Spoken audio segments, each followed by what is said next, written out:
जो कल हुआ वो बहुत दुखदाई है। मालूम पड़ा कोई अफवाह फैली, उससे लोगों ने चेन खींच ली और बहुत से लोग उसमें मारे गए।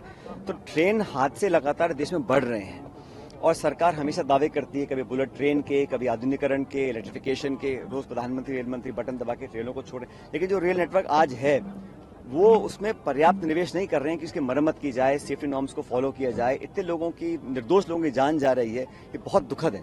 मुझे लगता है सरकार को एक व्हाइट पेपर जारी करना चाहिए कि रेलवे के अंदर पिछले 10 सालों में कितना आपने निवेश किया, कितने लोगों की जानें गई हैं, ट्रेनों का एक्सीडेंट्स लगातार हो रहा है और जवाबदेही तय नहीं हो रही है। होता है, शोक पकड़ कर देते हैं और फिर काम आगे निकल जाता है। किसी की जवाबदेही तय करें और कोई रिस्पॉन्सिबिलिटी फिक्स करें, ये सरकार का काम है।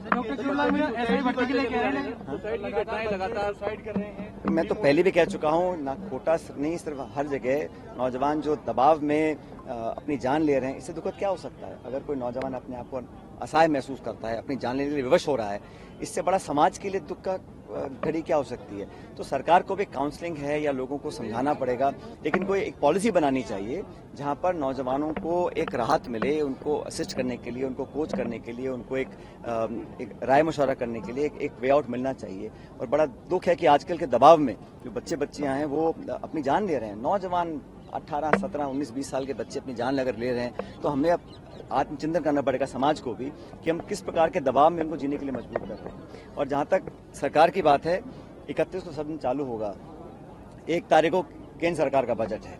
अब पिछले बजट में राजस्थान की पूरी तरह अनदेखी हुई थी। मैं तो आग्रह करूंगा कि कृपया करके, अगर भाजपा को कांग्रेस पार्टी से कोई परेशानी है या कांग्रेस के नेताओं से कुछ परहेज है, उसका दंड राजस्थान की जनता को नहीं मिलना चाहिए।